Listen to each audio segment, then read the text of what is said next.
Olá, pessoal, bom dia para vocês, bom dia para todo mundo. Vamos levantar com alegria para começar essa quarta-feira. Hoje é dia 12 de novembro de 2025, são 7 horas da manhã.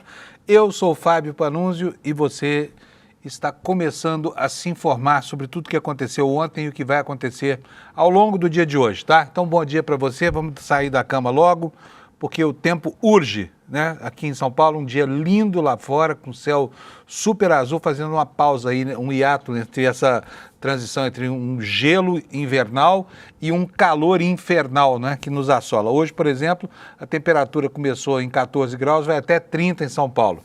Para quem mora por aqui, então, pegue um casaco, porque está frio, e uma camiseta regata, porque vai esquentar demais, tá bom? Bom dia para você de novo. Vamos ver o que aconteceu ontem no mundo da informação, no mundo da política, no mundo dos negócios jurídicos, a partir de agora. Bom, eu quero começar dizendo para vocês que o programa de hoje vai informar sobre a COP30. Ontem foi um dia lá de protesto de indígenas, né? E o governo brasileiro teve mais uma ideia criativa aqui de uma nova forma de investimento para tentar impulsionar o desenvolvimento das comunidades indígenas, né? No Congresso Nacional, uma vitória importantíssima do governo, houve um recuo do deputado Derrite, que é o relator do pacote antifacção. Ele simplesmente desistiu de catalogar os crimes praticados por facções como crimes de terrorismo, né? Isso muda completamente o panorama do projeto lá no Congresso Nacional. E também, talvez mais importante ainda, resolveu devolver as atribuições à Polícia Federal. Nosso noticiário hoje gira em torno desses temas, vai ter muitas outras notícias. Daqui a pouco vocês vão saber que a deputada Júlia Zanata respondeu aqui às matérias da Amanda aqui no nosso site do ICL, né, dando conta de que ela deu 800 mil reais em dinheiro de emendas parlamentares a um amigo, dono de uma academia de tiro, um clube de tiro lá em Florianópolis. Tudo isso a partir de agora, tá? E eu vou começar, como faço todos os dias aqui, chamando o meu companheiro Alex Amorim para falar um pouquinho de futebol enquanto a gente vai esquentando a audiência, porque afinal de contas, futebol também é cultura, né, Alex? Isso mesmo, bom dia pessoal, bom dia a todos, boa quarta-feira. Lembrando que tem a data FIFA e por isso estamos meio escassos assim de notícias no mundo do futebol. Mas eu e Panunzio vamos falar sobre uma pessoa que nossa audiência adora, né, Panunzio? Não sei qual audiência que adora, viu? É verdade. A nossa audiência e o Caio, né, que é o Caio Marinato aqui. Sim. Enfim, gente, olha, os santistas que nos desculpem, mas esse Neymar é o fim da picada? Como assim? O cara disse aí, depois de fugir do campo, aos 40 minutos do jogo, né? O Santos perdendo, Neymar simplesmente saiu, vazou. Aí depois veio dizer o seguinte, o Santos só vai fazer gol se me encontrar em campo. Mas como é que encontra o Neymar em campo se ele não está nem no banco? Alex, fala pra mim.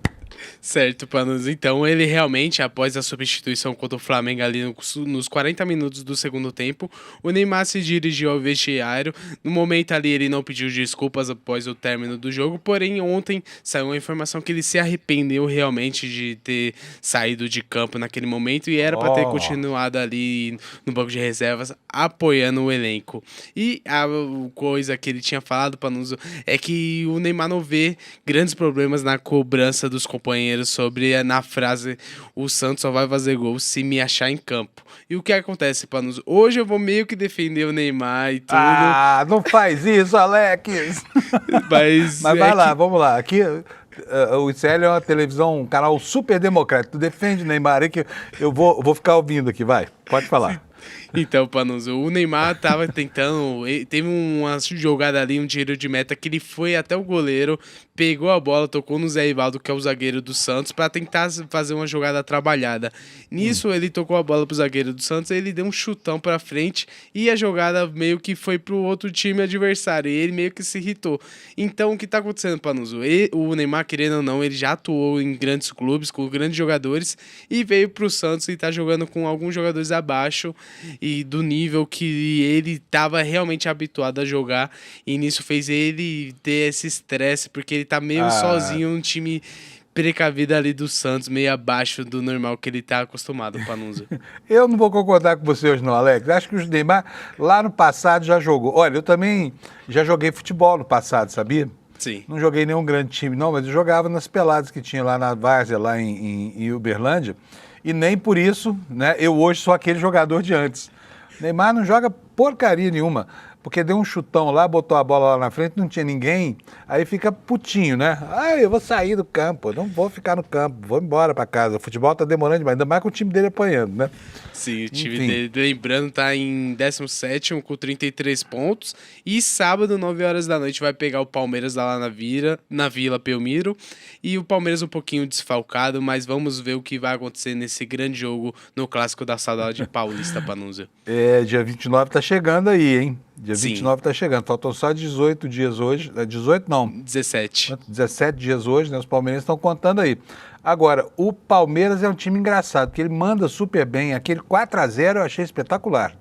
Mesmo Aquele quem não na é LDU palmeirense foi há de respeitar. Mas aí chega um timinho qualquer, ele perde.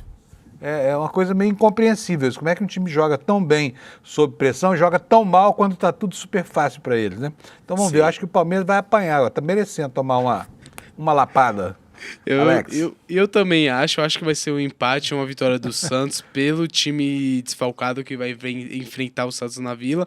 E dia 29, se Deus quiser, Deus é palmeirense. Essa é uma frase de Alex Amorim. O Palmeiras vai ser campeão da Libertadores, Panuso. Muito bom, Alex Amorim. Deus é Vamos palmeirense. Deus e o Bolsonaro também, que diz que é amigo de Deus.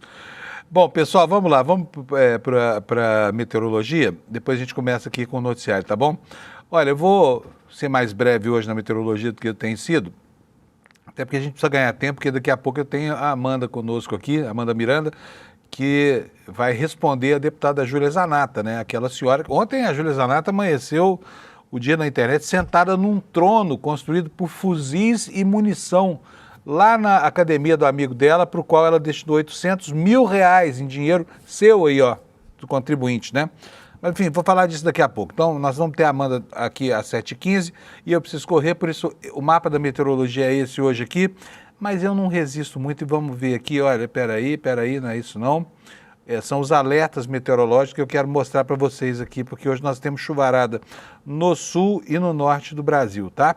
Então, deixa eu botar aqui no mapa dos avisos, olha, nós temos aqui, olha, no Amazonas um aviso de tempestade, outro no Mato Grosso do Sul, no lado oeste, outro entre a divisa do Mato Grosso do Sul com São Paulo, né, são 2 alertas de tempestade, um no sul e na Bahia. Gente, não para de chover em Salvador, é uma coisa impressionante o que já choveu lá esse ano. Praticamente todas as semanas nós tivemos algum alerta aqui, se não de acumulado de chuva, de tempestade. Hoje o alerta aqui, como você está vendo, olha, é um alerta de acumulado de chuva, porque chove lá na Bahia, viu? Bahia é a nova Amazônia brasileira. Então, vamos aqui para o mapa da previsão do tempo. Chove em toda essa área verde, como você está vendo. Na área verde clara chove um pouquinho menos, mas chove também. Nessa área aqui, olha, no interior de Minas Gerais, São Paulo, Espírito Santo e Rio de Janeiro, dia claro. E lá no sul, no sulzinho do Rio Grande do Sul, já entrando outra frente fria aí, né, para trazer água e mais água ao sul do país, tá?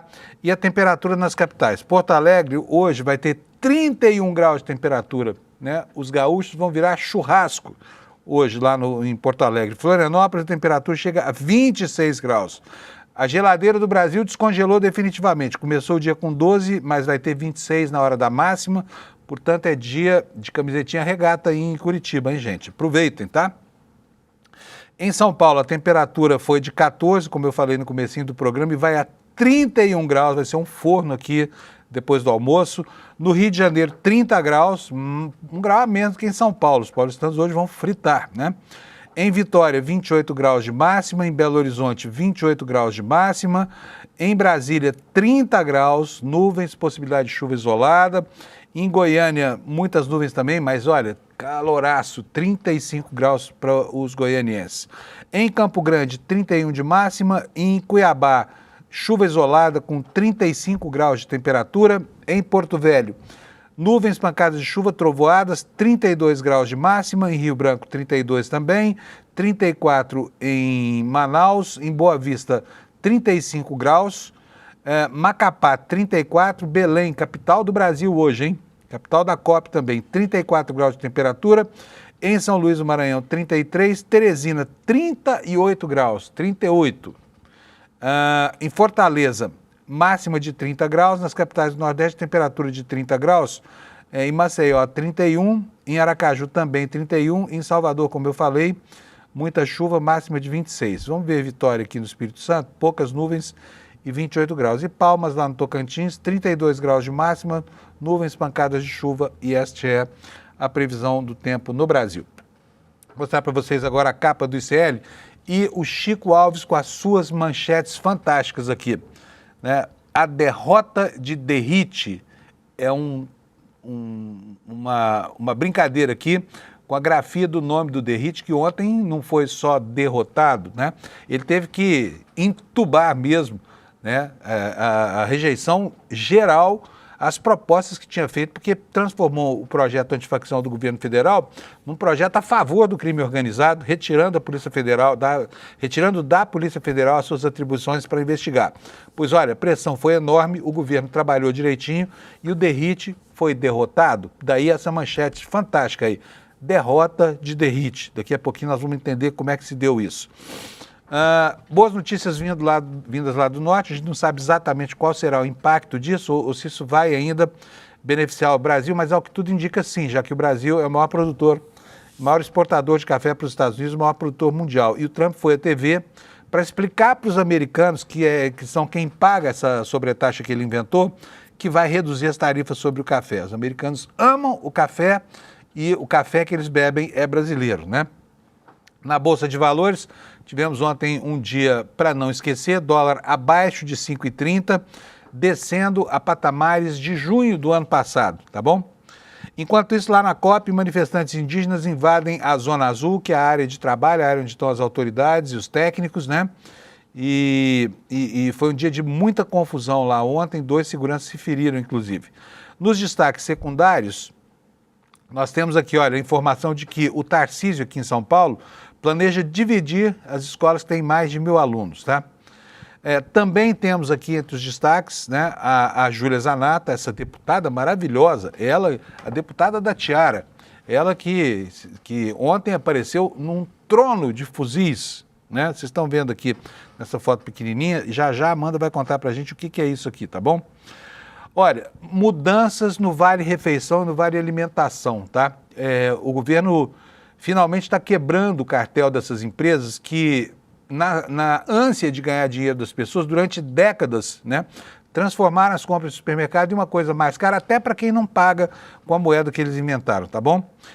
E por último, a manchete aqui de que ainda existem 10 bilhões de reais de dinheiro esquecido nas contas correntes brasileiras e que logo, logo serão absorvidos pela União. Então, se você ainda não viu, se as suas contas do passado tiver algum saldo de aplicação, alguma coisa assim, aproveita e vai lá, porque pode ter dinheiro seu ali, tá bom?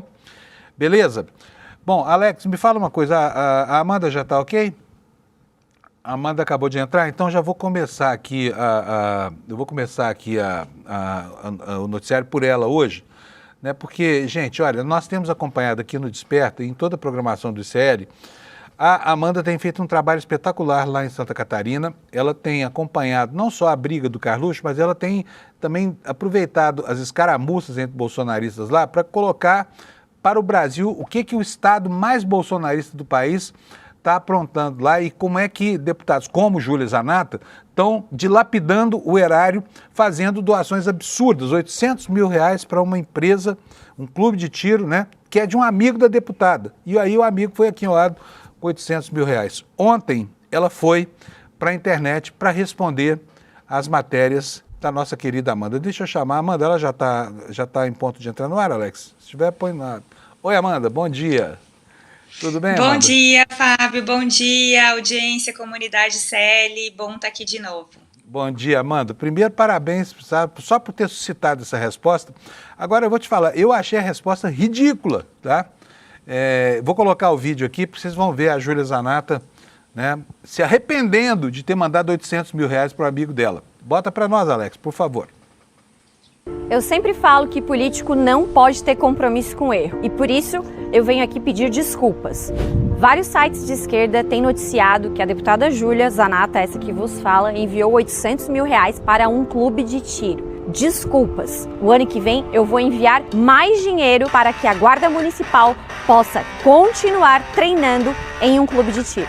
E não só para treinamento, vamos enviar para comprar munição, fuzil e tudo que for necessário. E esse blá blá blá de que o dono é meu amigo, meus amigos, a maioria dos clubes de tiro de Santa Catarina tem meu apoio, são meus amigos. A gente sabe que o governo Lula tenta acabar com o clube de tiro, a legítima defesa, mas nós não permitiremos. Nossa emenda cumpriu todos os requisitos de transparência, rastreabilidade, tá tudo certo. Tudo isso que eles falam das minhas emendas, da minha atuação parlamentar, é um claro recado do sistema. Tenha medo, cale-se, não trabalhe, não fale, não opine, mas eles não irão me calar e nem impedir de que eu exerça o meu mandato. Pronta para o combate. Pronta para o combate. Combater com o dinheiro dos outros, com a arma dos outros, é moleza, né? Agora, deixa eu só pedir para o Alex repetir para mim. O comecinho do vídeo, vocês vão ver que aparece um recorte, uma notícia lá, observa que é do ICL. Só o comecinho, Alex, por favor. Eu sempre falo que político não pode ter compromisso com erro. E por isso, eu venho aqui pedir desculpas. Vários sites de esquerda têm noticiado que a deputada Júlia Zanata... Viu? Essa era a matéria da Amanda. Portanto, era uma resposta a você, Amanda. O que você achou dessa resposta aí? Fábio, assim, eu acho que a gente já passou do tempo do jornalismo em que a gente não se permitia exercitar a nossa indignação. Todo o meu esforço de apuração do uso do dinheiro público por parte dos bolsonaristas, dos extremistas radicais daqui de Santa Catarina, dentre eles a Júlia Zanata, ele vem de uma indignação, justamente por esse tipo de atitude que ela demonstra tão claramente nesse vídeo, que é constrangedor, como boa parte dos vídeos que ela grava e produz para lacrar nas suas redes sociais, mas que se a gente for analisar sob a ótica da legalidade, ele é um escárnio, ele é um deboche com o orçamento público, com o dinheiro público, com o contribuinte, com os cidadãos da cidade de São José, que certamente têm outras prioridades mais importantes para receberem emendas PIX do que o investimento num clube privado de tiro de um amigo dela. Então, eu penso que até pelo fato dela ter feito uma resposta roteirizada, que não é padrão dos vídeos dela nas redes sociais, ela costuma falar espontaneamente, daquele jeito que a gente bem viu na live que ela protagonizou na sexta-feira com a deputada estadual Ana Carolina Campanholo. Diferente desses vídeos espontâneos, este é roteirizado, dá para ver que ela está lendo um texto.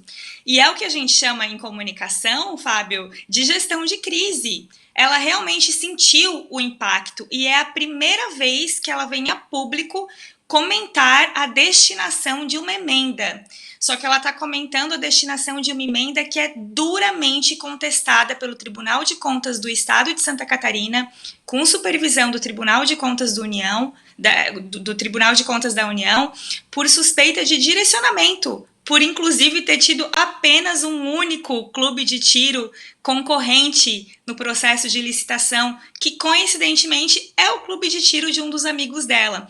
E ela fala aí no vídeo, ela se gaba de dizer que é amiga de todos os clubes de tiro, mas essa amizade nesse processo, ela só se demonstrou para o clube contratado, porque ela tinha ali a opção de consultar no processo licitatório pelo menos outros 10 clubes de tiro. A cidade de São José tem muitos clubes de tiro, e nenhum deles foi consultado, nem mesmo no estudo preliminar, ou seja, a bomba está na mesa. O relatório do TCE é um estudo de alto impacto, que inclusive ele prevê que as investigações sejam feitas pela Polícia Federal e pelo Ministério Público Federal. Então não tem como ela contestar, são dados baseados em evidências. Outra coisa que eu queria comentar também, Fábio, é que ela fala ali em rastreabilidade. Só que as questões de rastreabilidade das emendas PIX, hoje elas têm um regramento instituído pelo ministro Flávio Dino. Então, se ela tivesse infringindo algum desses regramentos, a emenda não seria sequer executada.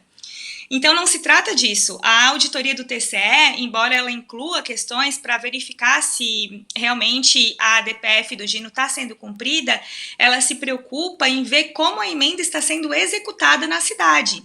E ela está sendo executada dentro de um espaço privado de um amigo da deputada, que ainda pode receber pelo menos mais 2,5 milhões de recursos de emendas parlamentares, porque o contrato, a pesquisa de preços foi aditivada recentemente, então ela diz, vou mandar mais, e ela pode, de fato, mandar mais. Existe brecha para que ela mande mais emendas para esse mesmo tiro, caso não haja uma ação dos órgãos de controle para coibir isso. Pois é. Agora, Amanda, eu queria entender uma outra coisa, porque é o seguinte, a deputada tem lá a sua trupe, mas em Santa Catarina, quem faz a defesa dela parece que é o marido dela, né? Ontem eu vi nas redes sociais, vou até colocar aqui para vocês aqui o post dele, chama Guilherme Colombo. Guilherme Colombo é o nome desse sujeito. Marido da deputada da Tiara. Ele diz o seguinte aqui, olha, Amanda, deboche é você achar que o seu leitor é idiota. Sua manchete sensacionalista não passa de uma ilação e por isso ninguém deu bola para a tua matéria. Parece que a mulher dele deu bola, né, como a gente viu aí. Apresente o relatório do TCE.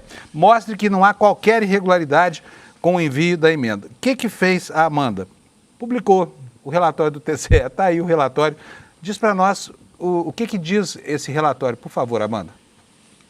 Então, esse trecho que eu escolhi publicar e que já está disponível também no nosso portal, no ICL Notícias, ele justamente aponta os encaminhamentos do relatório. O relatório ele é tão grave, ele aponta indícios tão fortes, com tanta materialidade sobre o direcionamento da emenda para o clube de tiro de um amigo da Júlia Zanatta, que ele diz: o nosso trabalho não pode se encerrar aqui. A gente precisa do apoio da Polícia Federal, do Ministério Público Federal e da Controladoria Geral da União para tentar entender por que isso aconteceu e como isso aconteceu. Então, infelizmente, o órgão de controle ele não tem recursos para agir judicialmente, juridicamente sozinho, ele precisa provocar os órgãos. E aí a gente tem uma provocação desses órgãos que agora está com o Tribunal de Contas da União. Assim que o Tribunal de Contas da União fizer a leitura e o encaminhamento deste relatório do TCE, porque o TCU está fazendo a leitura e o encaminhamento de várias auditorias em todos os estados brasileiros, é uma rede formada pelos TCEs estaduais. Então, assim que esse chegar ao TCU nessa fase de encaminhamentos, o TCU vai poder sim mandar um toque-toque no clube de tiro, ou na prefeitura, ou quem sabe até no gabinete da deputada federal. A gente está vendo aí casos escandalosos da má aplicação das emendas. E a gente está falando também, né, de uma emenda que já está dentro das novas regras de transparência, de rastreabilidade, e na nova dinâmica prevista a partir de um esforço muito primoroso do ministro Flávio Dino, mas que ainda assim, mesmo com todo esse esforço do STF, a deputada ainda se julga no direito de debochar do orçamento brasileiro, de debochar do cidadão brasileiro e de dizer, olha, eu posso e vou mandar dinheiro para os meus amigos sim, porque esse é um direito meu como parlamentar.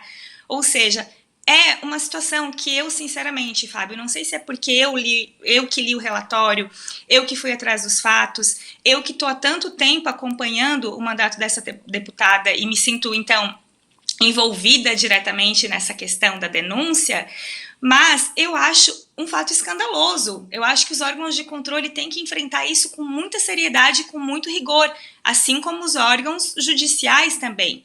A gente está falando de uma deputada debochando do trabalho da auditoria, debochando do trabalho do jornalista, mas isso ela já faz. Agora, toda a nossa apuração, que está lá disponível no portal do ICL, ela foi integralmente baseada em dados públicos. Quando o esposo da deputada, que é inclusive pré-candidato a deputado estadual e está fazendo parte da treta do bolsonarismo aqui de Santa Catarina, vem a público contestar esses dados, ele não está contestando o ICL, ele não está contestando a Amanda Miranda, ele está contestando o órgão de controle que é responsável por fiscalizar o dinheiro público. E é essa gente que diz que é contra a corrupção e que chama rivais políticos de corruptos. Pois é, a história dessa deputada da Tiara, ela é emblemática porque ela é um símbolo das distorções que acontecem lá em Brasília. Então não é um problema afeto só a Santa Catarina, o que por si só já seria muito grave, né, Amanda? Agora você toma cuidado, tá? Porque essa gente é perigosa. Eu achei muito mais ridícula do que essa resposta, porque a resposta é direito dela, ela fala o que quiser, a gente contesta, porque afinal de contas a opinião é livre no Brasil. Mas essa foto que vocês vão ver aqui agora, que o Alex vai mostrar pra gente, ela num trono feito... Bota aí, Alex, meu PowerPoint no ar. Cadê? Alex? Será que o Alex foi encontrar o pessoal do Palmeiras lá embaixo? Tá aí, ó. Tá aí a deputada Júlia Zanato. Olha que coisa ridícula. Ela sentada aí num trono, 4 fuzis, né? O espaldar do trono da rainha da violência aí, são munições dessas armas, tá? Ela é uma espécie de cowgirl do século XXI, uma coisa que está em desuso. Agora, perigoso mesmo é o maridinho dela, tá? Olha aí, ó, só para lembrar, o marido dela andou batendo em velhinho, aí encheu a cara numa convenção do PL, né, o Amanda? E foi dar porrada lá nos velhinhos do próprio PL. Enquanto tiver tempo, tá tudo bem, mas você toma cuidado aí, tá bom? Porque, afinal de contas, né, armas, bebida e violência não combinam com paz social, concorda? Concordo, e esse personagem também, Guilherme Colombo, ele tem outros casos de mídia nacional. Ele processa a Uber porque a Uber baniu a conta dele por práticas racistas. E ele tenta recuperar a conta dele. Racista? O que foi? Rejeitou um passageiro negro? Foi um caso de repercussão nacional. Ele entrou num... Bom, a história do processo judicial que ele move contra a Uber é que ele teria entrado no carro de um motorista de aplicativo com uma mulher que não está identificada no processo, e que a mulher começou a cantar, fazer falas racistas depois de questionarem a posição política dele, do motorista, e o motorista expressar sua posição política. Então, é um caso também absurdo, Fábio. Faz parte de um conjunto de situações absurdamente revoltantes que a gente vive aqui em Santa Catarina, que, infelizmente, a mídia local não é capaz de ter o discernimento e o senso crítico e a coragem de trazer à tona para que as pessoas saibam que tipo de gente elas estão elegendo e colocando no poder. Então, por isso que eu também gosto sempre de referenciar, e acho importante fazer esse registro aqui também sobre o papel do ICL, porque é a primeira vez que essa deputada se manifesta publicamente sobre um desmando do mandato dela, e é com base numa reportagem do ICL. Esse portal, né, esse grupo de mídia independente que está sendo tão relevante para a gente desmascarar a quantidade de casos e fatos grotescos que envolvem esse núcleo bolsonarista da bancada do lacre. Então, de alguma forma, a gente também se sente, digamos assim, recompensado, porque o fato da deputada responder, printar a nossa denúncia, printar a nossa reportagem, é um sinal de que a gente está no caminho certo e de que eles vão ter que continuar respondendo, se não a nós, a justiça, porque é isso que vai acontecer nesse caso. Eu tenho certeza e eu imagino que as repercussões não vão parar por aqui, não vão ficar centradas no aspecto midiático e jornalístico do tema. Muito bom, Amanda. Corre lá, porque eu sei que você tem aula daqui a pouco, né? E a Amanda fez a gentileza para a gente já abrir um espacinho na agenda matinal dela, que não é pouco corrida, para falar aqui com a gente sobre isso. Então, um beijão para você, obrigado. Parabéns mais uma vez pelo seu trabalho em Santa Catarina. Beijo, querido. Obrigada também. Tchau, tchau. Tchau, tchau, tchau. Vocês viram, né, gente? O bom trabalho do jornalista, ele ilumina a sociedade, tá? Ele insemina com boas condições institucionais para que as pessoas possam se defender de gente como essa deputada Júlia Zanato. Olha, em outros tempos, isso aí poderia ser até chamado de advocacia administrativa, porque ela aparecendo nessa foto, né? Vou botar de novo aqui para você. Essa foto é uma foto muito insidiosa. Ela sentada num trono. Cadê, Alex? Eu esqueci de colocar aqui no meu computador. Vamos lá, tá aí para você, ó. Ela sentada como a rainha da violência, né? Num trono feito de balas de fuzil e decorado por 4 fuzis, tá?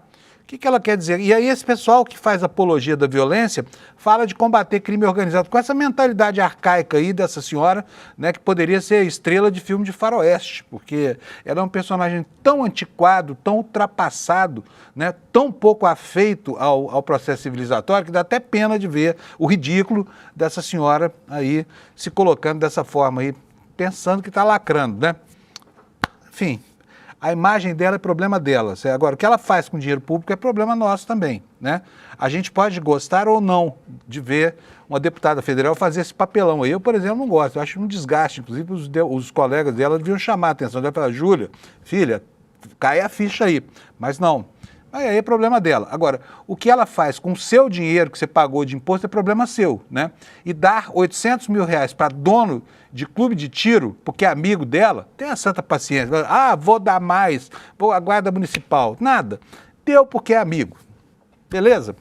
Vamos tocar em frente. Então, vamos lá. Nós temos mais temas afeitos aí à área da segurança pública e o principal deles foi a mudança de rumo ontem lá em Brasília. Aconteceu aquilo que parecia muito difícil nessa negociação, que foi um recuo do Guilherme Derrite, que é deputado federal, também secretário de Segurança Pública aqui em São Paulo, licenciado, que foi lá para quê? Para provocar o governo federal, para distorcer, deturpar o processo de produção do texto lá para combater as facções, texto da autoria do governo federal, e acabou quebrando a sua cara, porque chegou também feito um cowboy, querendo impor uma visão ideologizada do processo do combate ao crime organizado, e já mudou 3 vezes o relatório. Agora, finalmente, ele colocou o relatório em termos palatáveis e deve, ao longo do dia de hoje, receber o apoio formal do governo. Por quê? Principalmente por 2 coisas.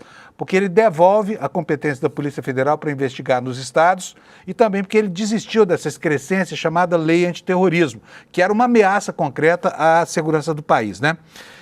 Vamos ver, então, o momento em que o Derrite anuncia a retirada dessa iniciativa de tentar fazer o que o governo dos Estados Unidos queria que fosse feito no Brasil, que era classificar grupos de criminosos comuns como grupos terroristas, quando é óbvio que o objetivo da ação desses grupos é completamente diferente. Um tem atuação política, esse é o grupo terrorista. O outro tem um negócio proibido chamado tráfico de armas, drogas e todas as outras pragas que a gente vê, mas que não tem por fim, não tem como objetivo, né, produzir ações de natureza política ou ideológica. Portanto, não tinha mesmo cabimento e ainda ia expor o Brasil.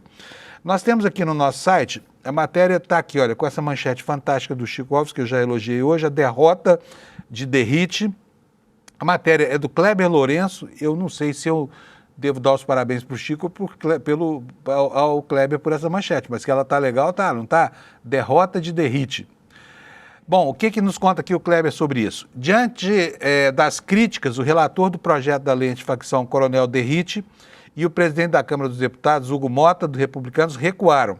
Eles apresentaram uma nova versão do texto, a terceira desde que o projeto começou a tramitar, numa tentativa de reduzir a rejeição dentro do Congresso e conter a reação negativa da Polícia Federal e do Ministério da Justiça. O novo relatório, protocolado na terça-feira, no final do dia, é um substitutivo integral, ou seja, um texto completamente novo que abandona a polêmica de vincular o combate a facções e milícias à lei antiterrorismo e a expectativa de que a proposta seja votada ainda hoje ou, no máximo, amanhã, quinta-feira, na Comissão de Segurança Pública da Câmara. A mudança mais marcante, segundo a anotação do Kleber, é que houve o abandono definitivo do termo terrorismo.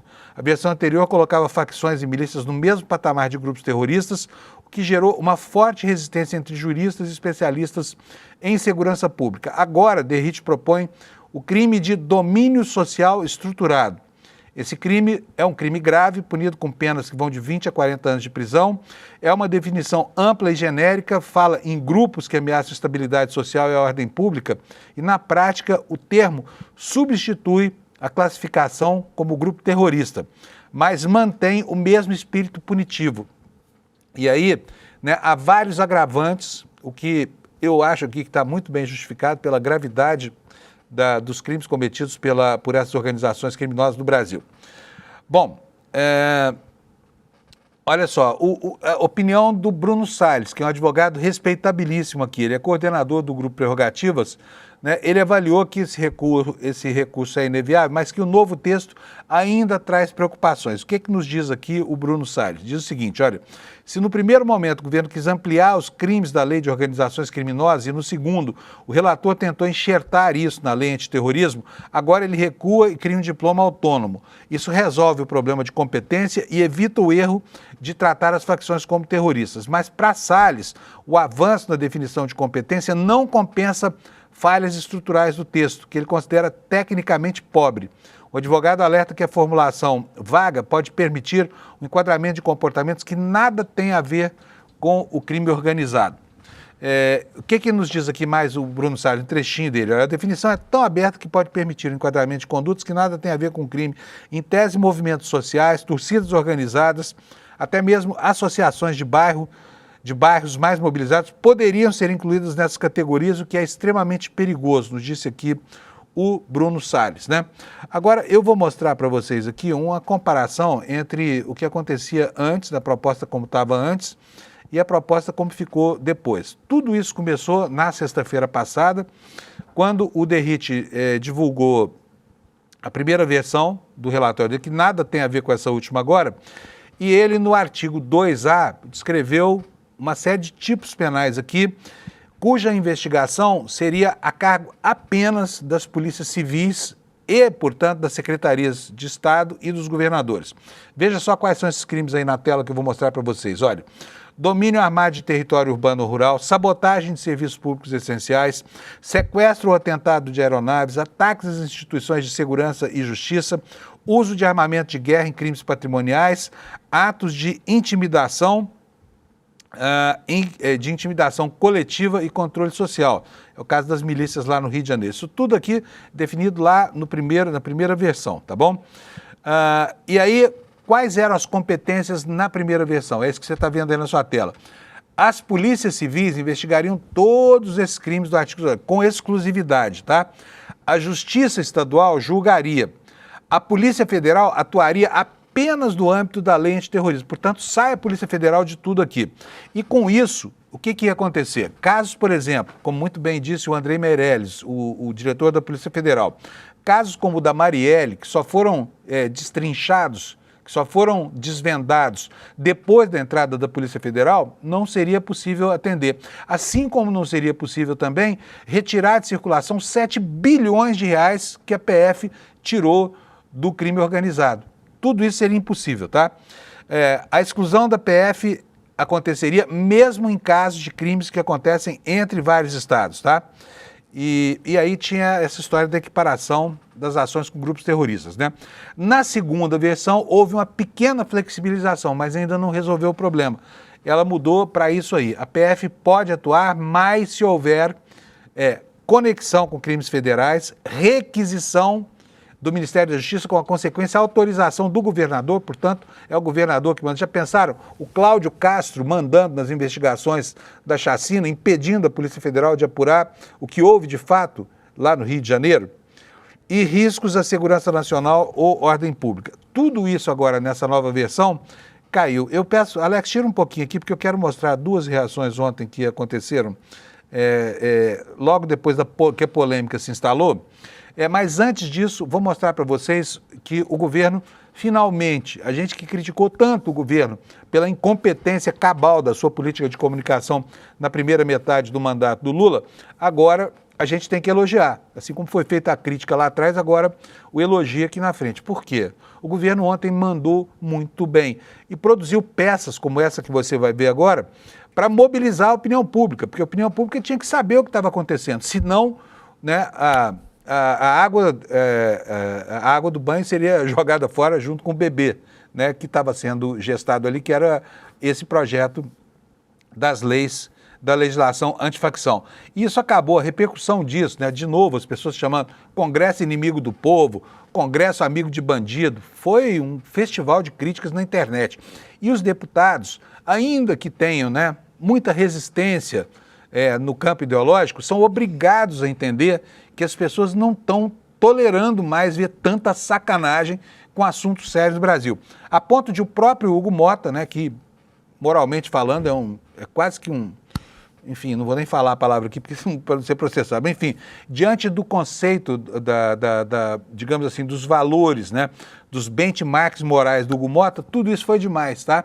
E ele que tinha conduzido o DERIT acabou esboçando as primeiras críticas ontem. Olha isso que vai estar na sua tela aí. Ele disse o seguinte, olha, o governo não permitirá em nenhum momento que a Polícia Federal perca suas prerrogativas. Isso é inegociável. O relator conversou com o diretor da PF e pensa que o ministro da Justiça deva trazer novas soluções. Depois ele disse o seguinte, ó, já na defensiva, né? Dizer que a Câmara vai tirar o poder da PF não é verdade. Nós vamos fortalecer o Ministério Público nos estados e as polícias estaduais para terem mais instrumentos para enfrentar o crime organizado. Tudo bem, por que o Hugo Mota falou essas coisas todas depois de ter levado o Derrite, que todo mundo no Brasil sabe quem é? Porque houve essa ampla repercussão nacional. Vou mostrar para vocês aqui, inclusive, olha o meu telefone aqui, ó, falando sozinho, falando comigo aqui, dizendo que é o deputado Hugo Mota. Bom, vamos lá, não estou precisando de você por enquanto. Vamos ver aqui o vídeo que o governo botou no ar nas redes ontem, explicando do que tratava essa deturpação promovida pelo Derrite na proposta elaborada pelo Ministério da Justiça. Roda para nós, por favor, Alex. Atenção, você precisa saber do que está acontecendo. O governo do Brasil enviou ao Congresso o projeto de lei antifacção para endurecer o combate ao crime organizado em todo o país. Mas o relatório apresentado na Câmara dos Deputados pode mudar tudo. O novo texto propôs que a Polícia Federal só pudesse agir contra facções criminosas quando fosse provocada por governadores. Na prática, isso significa limitar a atuação da PF logo quando o crime se espalha por todo o Brasil. O governo reagiu, o país se manifestou e o relatório foi alterado. Mas a PF ainda precisaria comunicar às autoridades estaduais sempre que for atuar. Segundo a Polícia Federal, isso compromete a independência da instituição e a sua capacidade de combater o crime organizado. A quem interessa impedir a Polícia Federal de agir? A quem interessa dificultar o combate às facções? O PL anti-facção não pode virar o PL anti-investigação. Compartilhe este vídeo.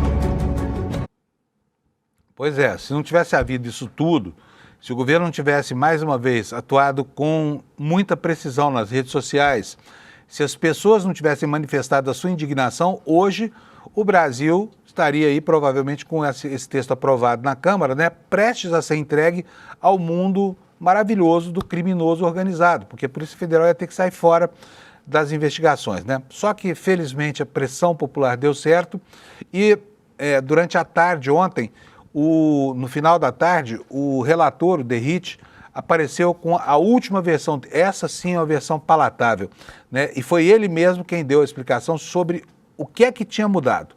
Vamos ver nas palavras do próprio Derrite. Apresentamos uma lei específica, uma lei ordinária, uma inovação legislativa chamada Marco Legal do Combate ao Crime Organizado no Brasil. E esse novo marco legal, esse Marco Legal do Combate ao Crime Organizado no Brasil, vai punir adequadamente, vai isolar lideranças, vai garantir um encarecimento do custo do crime no regime do cumprimento de pena, que é o maior problema do Brasil, quando se fala em impunidade e em reincidência. Nós temos vários casos de criminosos que foram presos 15, 30 vezes por crimes graves, como crime de roubo.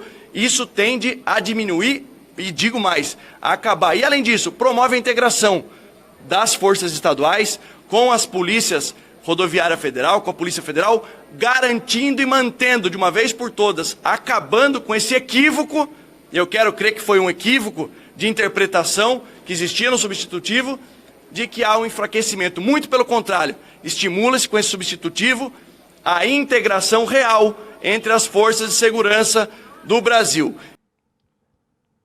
Equívoco. Equívoco nada, o texto era muito claro, era uma grande provocação.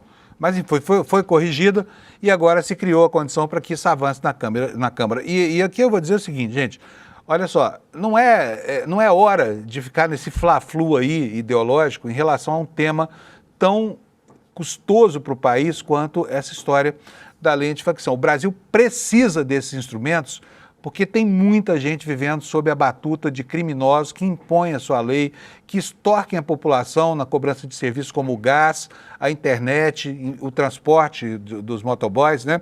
Então não está para brincadeira. A hora não permite mais tergiversação, que dirá um ambiente ideológico assim a ponto de uma desforra. Então, a derrota do Derrite, que está muito bem expressa na manchete do ICL, é também uma derrota do Tarcísio, porque quem plantou esta ave de mau agouro lá foi ele, o governador de São Paulo. Para quê? Para tentar, quase que um estelionato político, né? Se apropriar de uma iniciativa do governo federal para aproveitar e lacrar no momento em que nada recomenda a lacração. O assunto é seríssimo. A gente viu o que aconteceu 2 semanas atrás lá no Rio de Janeiro, aquele banho de sangue lá do governador Cláudio Castro, né? Enfim, o ambiente se desanuviou e aí nós temos a repercussão. Eu vou ler para vocês aqui nas páginas do Valor Econômico 2 artigos, 2 matérias que falam exatamente sobre isso. Manchete primeira é: governistas comemoram recuo de Derrite em relatório sobre o projeto antifacção. Vou ler um trechinho aqui para você se orientar. A matéria dá conta de que o Palácio do Planalto comemorou o recuo do deputado Guilherme Derrite, que é o relator do PL antifacção. Mudanças no projeto de lei foram anunciadas após pressão de governistas contra trechos que limitavam a atuação da Polícia Federal e equiparavam as condutas de organizações criminosas às previstas na Lei Antiterrorismo. Em postagem nas redes sociais, a ministra da Secretaria das Relações Institucionais, Gleisi Hoffmann, afirmou que o relator retirou as propostas que enfraqueciam a ação da Polícia Federal contra o crime organizado e as que ameaçavam a soberania nacional e manteve as propostas centrais do projeto do governo, né? O Lindbergh, o que o Lindbergh falou? Vitória enorme da sociedade, do povo que se mobilizou. Que mais? O Lindbergh fez críticas a pontos que ainda constam do novo parecer. Um dos trechos citados é a criação do crime de domínio social estruturado. Na avaliação do deputado, a construção é artificial para evitar o termo facção criminosa usado no texto original, ou seja, um exercício criativo. Mas aqui está tudo bem, tá? Pelo menos é um projeto palatável, é um projeto que tem condição de ser votado e aprovado, e o Brasil precisa desse instrumento que foi, repito, proposto não pelo Derrite, nem pelo Tarcísio, foi proposto pelo Ministério da Justiça depois de um estudo muito criterioso, e eu já diria até tardio, né? Outra manchete do Valor Econômico, Guimarães, é o José Guimarães, né?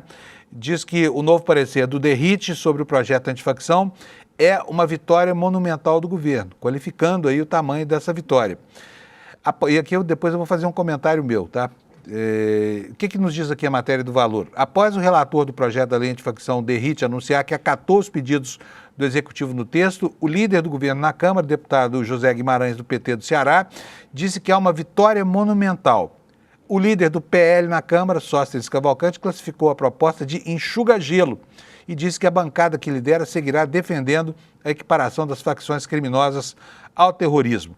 A propósito disso, eu quero mostrar para vocês mais um evento de viralatice expressa. Por quê? Essa história de qualificar a ação criminosa de bandas comuns como ações terroristas é um pleito de um governo, que é o governo dos Estados Unidos, que usa dessa terminologia para fugir da necessária aprovação do Congresso para declarar guerra a quem quer que seja. O presidente dos Estados Unidos não pode fazer isso, a menos que seja uma guerra contra grupo terrorista. Ele está previamente autorizado e é a justificativa que ele está usando para fazer o que tem feito lá na Venezuela, né? Mas 2 parlamentares brasileiros, gente, que vergonha, eu fico envergonhado pelos caras, porque isso cria conceito para todo mundo, uma ação de vira-latas, como a dos deputados Marcel Van Hatten e delegado Bilinski. Foram lá nos Estados Unidos para quê? Para lamber as botas dos americanos em relação a essa história de crime de terrorismo, tá? E os caras têm a coragem de aparecer na internet defendendo a si mesmo desse papel espúrio de entreguismo explícito, tá? E de vira-latice abjeta. Vocês vão ver. Melhor, mais vale uma imagem do que 1000 palavras do âncora. Põe no ar para nós, Alex. Pessoal, estamos aqui no Departamento de Estado dos Estados Unidos, fizemos uma visita muito produtiva aqui para tratar da influência do crime organizado brasileiro aqui nos Estados Unidos e também sobre como combatê-lo a partir da cooperação entre os 2 países. Foi muito importante a parte da reunião em que nos fomos informados que a decisão de tornar as organizações criminosas brasileiras terroristas não é uma decisão que cabe ao governo Lula, muito pelo contrário, é uma decisão soberana dos Estados Unidos. E a partir dessa declaração eles podem então congelar bens de empresas e de pessoas nos Estados Unidos. Eles podem impor sanções contra essas pessoas e, principalmente, ajudar a treinar e financiar as nossas organizações policiais que fazem combate ao crime organizado. Então, essa parceria é muito importante. O Departamento de Estado, sob a administração Trump, está olhando para o Brasil com outros olhos. Exatamente. O deputado Paulo Bilinski, que é presidente da Comissão de Segurança da Câmara dos Deputados, que aliás tem feito um ótimo serviço lá no nosso parlamento brasileiro, e aqui, obviamente, a gente sai mais motivado, volta para o Brasil, depois dessa missão, com informações muito boas para o combate ao crime organizado. Acredita nisso?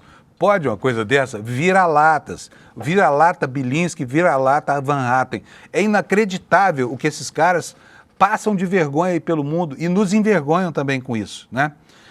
Enfim, foram lá fazer, o assunto está superado, já não vai ter crime comum catalogado como crime terrorista no Brasil, tá? até porque uma coisa é uma coisa, outra coisa é outra coisa. Então, vamos tocar o assunto. Esse assunto do projeto da lei antifacções deve ser votado hoje dentro da comissão. Vamos torcer para que ele seja aprovado rapidamente, se for necessário alguma correção que seja feita, mas para dotar o Brasil de um instrumento mais eficaz de persecução a essas bandas criminosas que desafiam, inclusive, as nossas instituições. Vamos falar um pouquinho da COP30? Ontem foi um dia de protesto lá em Belém, né? Os indígenas invadiram lá a ala azul, a zona azul dos trabalhos, que é uma zona reservada para as autoridades, representantes do governo, imprensa e convidados especiais da COP30, né? Nós estamos aqui com a matéria na capa do ICL, que aconteceu, é isso aqui que você está vendo, olha, gerou fotos incríveis, né? Desse momento aqui da participação dos indígenas, e eu vou dizer o seguinte, é ruim que aconteça isso? Não, não é ruim, não, é bom, né? Ainda que essa invasão tenha deixado 2 pessoas feridas. Vamos ler aqui um trechinho da matéria para vocês, matéria da Folha Press, espelhada no nosso site, aqui no nosso portal slnoticia.com.br. Na noite de terça, após participação em protestos pacíficos sobre saúde e clima, um grupo composto por indígenas e outros manifestantes invadiu a zona azul da COP30, que é o centro diplomático da Conferência Climática na ONU, lá em Belém. Correndo da polícia e gritando que era necessário taxar os bilionários, pois é culpa deles que o mundo está quente, o grupo conseguiu entrar no parque da cidade, sede do evento. Manifestantes também entoaram gritos contra a exploração de petróleo na Foz do Amazonas, dizendo o seguinte: governo Lula, que papelão, destrói o clima com essa perfuração. O governo está mentindo que a Amazônia está bem, que os indígenas estão bem. Se a gente estivesse com saúde, não estaria aqui reivindicando, eles falavam lá, né? E o autor dessa frase, que está aqui entre aspas no nosso texto, é o pajé Nato Pinambá, que estava lá presente no momento da confusão. Nós temos até aqui um vídeo mostrando aqui o momento em que eles conseguem furar o cerco da segurança, né? E entrar lá na COP30. Faz parte do jogo, né? Então, esse foi o dia de protesto. E nós tivemos a apresentação de mais uma proposta criativa do governo brasileiro, justamente para fortalecer e ajudar no desenvolvimento das comunidades indígenas. E isso foi comemorado pelo Juliano Medeiros, que está lá na COP30 e está informando aqui os nossos telespectadores. Você que está assistindo a nossa programação, por isso o Juliano vai contar agora para a gente qual é a importância dessa nova proposta do governo. Roda, por favor, Alex. Chega à Câmara dos Deputados a proposta de emenda constitucional para criar o SUS do Clima, um sistema integrado de combate aos desastres climáticos, apresentado pelo deputado Tarcísio Mota, do PSOL do Rio de Janeiro. Então, dentro desse projeto do Tarcísio Mota, integração entre as defesas civis, então o financiamento dos entes federativos para poder viabilizar as políticas de adaptação, enfim, uma política integrada que possa não só evitar que as catástrofes, os eventos climáticos extremos afetem as pessoas que estão em situação de maior vulnerabilidade, as pessoas mais pobres, periféricas, mas também ajude o Brasil a pensar dentro da lógica do que já existe, o Plano Clima e outros instrumentos do Ministério do Meio Ambiente para enfrentar a crise climática, possa também produzir uma política integrada nos 3 níveis, municípios, estados e União, mais uma iniciativa para ajudar o Brasil a enfrentar a crise climática e fazer do Brasil líder mundial na transição. Tomara, né? Tomara. Bom, enquanto isso, a 2.000 e poucos quilômetros de distância da COP, né, uma mobilização e uma grande preocupação, porque ontem chegou às águas do Caribe aquele porta-voz gigantesco que estava no mar Mediterrâneo, foi deslocado faz uma semana, a gente falou sobre isso aqui quando houve essa ordem, se posicionando ali muito próximo à costa da Venezuela, sinalizando uma ação militar norte-americana. E houve uma reação na Venezuela, que embora rejeite, né, refute essa possibilidade de guerra, tem que se preparar. Por quê? Porque o clima está esquentando. E nós temos do outro lado um sujeito mercurial chamado Donald Trump, que é imprevisível e que precisa, né, atender ao lobby da indústria armamentista americana nesse momento e que porque quer se apossar do petróleo venezuelano e derrubar o Maduro. Daí nós temos essa manchete aqui no site do UOL: Venezuela ordena mobilização massiva após os Estados Unidos matarem 76 pessoas em ataques a barcos, naquelas imagens terríveis que a gente tem visto, sem nenhuma prova, sem prestar contas de absolutamente nada, simplesmente bombardeiam aqueles barcos lá, afundam, mataram já 76 pessoas, nessas empreitadas covardes contra esses barcos que navegam tanto no Caribe quanto no Oceano Pacífico. A matéria no UOL nos diz o seguinte: as Forças Armadas da Venezuela ativaram hoje uma mobilização massiva em todos os estados do país para responder às ameaças imperiais dos Estados Unidos, que mantêm sua operação militar antidrogas na região e aguardam a chegada, já ocorreu, do porta-aviões mais avançado. O maior porta-aviões, 300 metros de pista tem esse porta-aviões, ele guarda 95 aviões de combate, caças mesmo, né? Dentro da sua estrutura, 95 aeronaves, né? É mais avião do que tem a Força Aérea da Venezuela, só nesse navio. Segue aqui o texto. Desde o final de agosto, o Exército dos Estados Unidos mantém presença no Caribe para combater supostamente o narcotráfico da Colômbia e da Venezuela. A operação resultou em 20 embarcações bombardeadas em águas internacionais do Caribe e do Pacífico já e 76 mortes. A Venezuela considera que a operação americana busca derrubar Nicolás Maduro, que reiterou seus apelos à paz, mas afirma estar preparado para se defender e demonstra constantemente atividades militares no país. Está dando demonstração de força. E ele tem 8 milhões de milicianos, tá? 8 milhões de milicianos armados lá.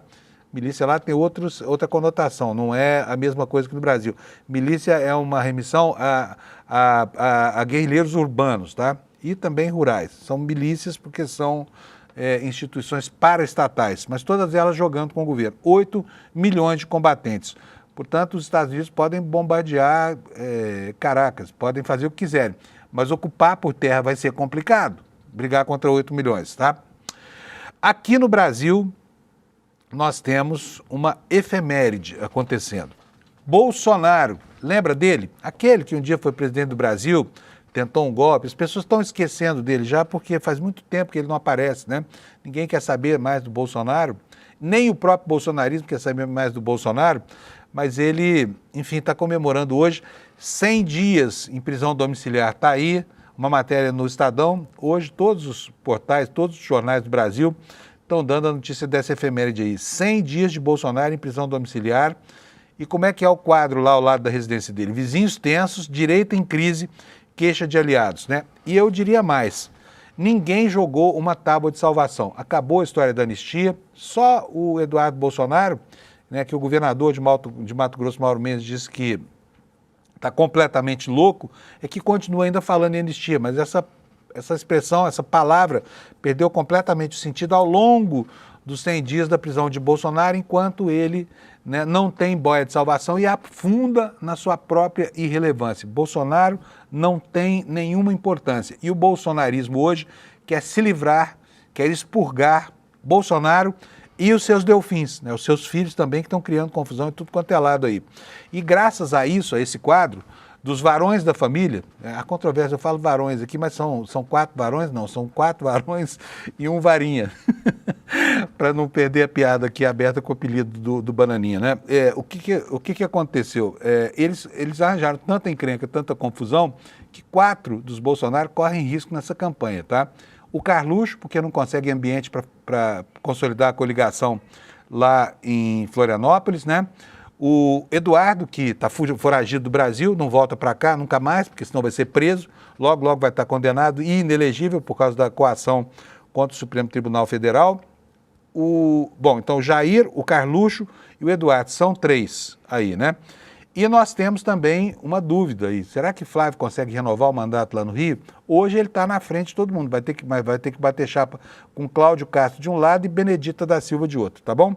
Então é assim que transcorreram os primeiros 100 dias de prisão de Bolsonaro na sua própria residência. Ele desapareceu do cenário político e ninguém quer saber mais de Bolsonaro. Gente, é isso. Olha, lembrando para você que nós vamos ter aqui a segunda turma da pós-graduação do ICL, muito legal. Esse curso eu vou fazer. É um trabalho que o Gessé Souza está coordenando para que a gente possa discutir, né, os fundamentos da teoria crítica da Escola de Frankfurt na sociedade. É uma visão da Segunda Guerra Mundial e que estabeleceu uma crítica mesmo ao capitalismo. É muito interessante e esse curso vai trazer professores de grande renome mundial. Então, estou te convidando para conhecer o curso que o ICL vai fornecer. Você sabe que é por esses cursos que o ICL subsidia o trabalho do jornalismo espetacular que se produz aqui, né? E a aula magna vai ser no dia 27, tá aqui, ó, dia 27, uma quinta-feira, 20 horas. Para você não esquecer, vai aqui, olha, no despertaicl.com.br e já deixa lá o seu e-mail, porque a gente vai lembrar para você dessa aula magna que vai acontecer aqui para a apresentação da segunda turma da pós-graduação do ICL. A primeira foi sucesso absoluto, tá bom?